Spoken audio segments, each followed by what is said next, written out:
Hey guys, सो आज के video में हम एक नया रूट सीखेंगे। लास्ट टाइम हमारा था मेलिस जिसका मतलब बैड, और ये इसका जस्ट अपोजिट रूट है ये वाला। ये है बेने। बेने का मतलब होता है गुड या वेल, अच्छा। और ये एग्जैक्ट मैंने आपको बताया अपोजिट है मेलिस यानी बैड और एवल इसका। सबसे पहला वर्ड आता है बेनाइन। बेनाइन का मतलब होता है काइंड, जेंटल और हार्मलेस, मतलब अच्छा। और कोई हार्मलेस चीज़ हो जिससे कुछ हार्म ना हो, कोई जेंटल चीज़ हो उसे बेनाइन बोलते हैं। समवन और समथिंग वही है, कोई चीज़ या कोई इंसान जो कि अच्छा हो, काइंड हार्टेड हो। लाइक एग्जांपल है, शी हैज़ ए बनाइन पर्सनैलिटी, उसकी काफ़ी काइंड पर्सनैलिटी है, हेल्पफुल पर्सन नेचर है। The doctor confirmed it was a बनाइन ट्यूमर, मतलब डॉक्टर ने कन्फर्म किया कि वो ट्यूमर जो है वो बनाइन ट्यूमर है यानी हार्मलेस ट्यूमर है। एंड देन फिर आता है बेनेवोलेंट। बेनेवोलेंट में बैन यानी गुड प्लस वोलो या वोल, जिसका मतलब होता है टू विश, विश करना। तो kind and wishing good for others, मतलब दूसरों के लिए अच्छा सोचना, दूसरों के लिए अच्छा विश करना, उसे बेनेवोलेंट बोलते हैं। Someone who always wants good things for others, यानी जो इंसान दूसरों के लिए हमेशा अच्छा चाहता है, अच्छा सोचता है, उसे बेनेवोलेंट बोलते हैं। A benevolent leader always helps people, मतलब एक बेनेवोलेंट लीडर होता है वो हमेशा लोगों की मदद करता है। फिर आता है हमारे पास बेनेडिक्शन। बेनेडिक्शन में बेने यानी गुड, और डिक्री या फिर डिक्टम यानी मतलब कहना, टू से। तो यानी ये एक ब्लेसिंग, एक तरीके से ब्लेसिंग हो गई ये। ऐसे वर्ड्स जिससे दूसरों को आप अच्छा बोल रहे हो। A blessing of words expressing good wishes, किसी को अच्छी विशेस दे रहे हो, उसे बेनेडिक्शन बोलते हैं। The priest ended the ceremony with A benediction, यानी प्रीस्ट ने सेरेमनी को बेनेडिक्शन के साथ एंड किया, यानी अपनी ब्लेसिंग्स के साथ एंड किया। फिर आता है बेनिफिशिएंट। बेनिफिशिएंट में बेने प्लस फैक्टर्स का मतलब होता है टू डू या मेक, मतलब करना। जैसे कि यहाँ पे डिक्टम का मतलब कहना था, वो का मतलब किसी के लिए सोचना था, विश करना था। वही फैक्टर्स का मतलब करना होता है। सो डूइंग गुड और हेल्पिंग अदर्स, मतलब दूसरों के लिए अच्छा करना, जैसे उसमें था कि अच्छा सोचना, अच्छा बोलना। बट बेनिफिशिएंट का मतलब है अच्छा करना।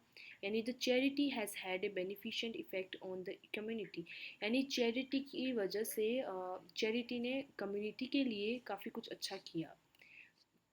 फिर आता है बेनिफैक्टर। तो जो बेनिफिशिएंट जो होता है वो उसको अपन नाउन की फॉर्म में यूज़ करेंगे तो उसे बेनिफैक्टर बोलते हैं।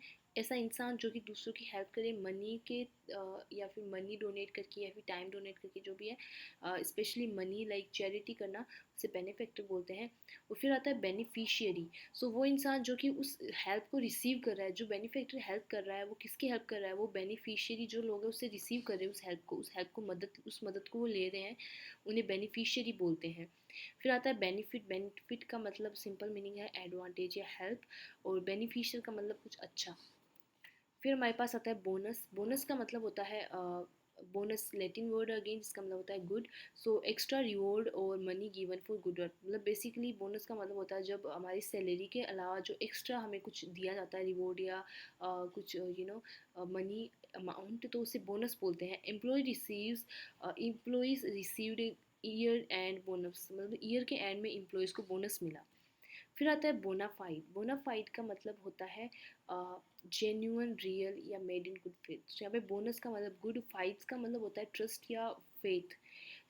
बोनाफाइड का मतलब होता है गुड फेथ में किया गया काम, यानी जेन्युइन काम, मतलब हो honest and authentic. She made a bona fide effort to solve the problem, यानी उसने बोनाफाइड एफर्ट करे प्रॉब्लम को सोल्व करने के लिए। एंड देन बोनाफाइड उसे भी बोलते हैं जब लाइक चैरिटी टाइप वर्क करते हैं, तो लाइक कोई लॉयर है तो उन्होंने बोनाफाइड केस लड़ा, यानी उन्होंने क्लाइंट से बिना पैसे लिए हुए उस केस को अपने उस पर लड़ा, तो उसे बोनाफाइड केस उसे भी बोलते हैं। देन फाइड का मतलब होता है, हमने ऑलरेडी देखा है, ट्रस्ट या फेथ। उससे और भी बहुत सारे वर्ड्स आते हैं जो कि फिडेलिटी। फिडेलिटी का मतलब होता है फेथफुलनेस और लॉयल्टी, यानी फेथफुल होना, फेथफुलनेस होना या फिर लॉयल्टी होना, उसे फिडेलिटी बोलते हैं। इनफिडेल का मतलब होता है ऐसा पर्सन जो कि कोई पर्टिकुलर रिलीजन या फेथ को फॉलो ना करे। इनफिडेलिटी यानी अनफेथफुलनेस, कोई फेथफुल किसी में आपको विश्वास ना हो, स्पेशली मैरिज की बात की गई है यहाँ पे इनफिडेलिटी में। एंड या that's it for this video. हमने आज ये इतने वर्ड्स देखे, इतने रूट्स देखे। एक तो बैने जिसका मतलब मेन रूट हमारे पास यही था, जिसका मतलब था गुड या वेल। इससे हमने इतने सारे वर्ड्स देखे हैं। एंड देन आप कहाँ पे भी बेने देखो तो आप यही सोचना कि इसका मतलब गुड, वेल या काइंड है, एंड देन आप सारे वर्ड्स का मीनिंग इजीली निकाल पाओगे. So yeah that's it for this video. Bye.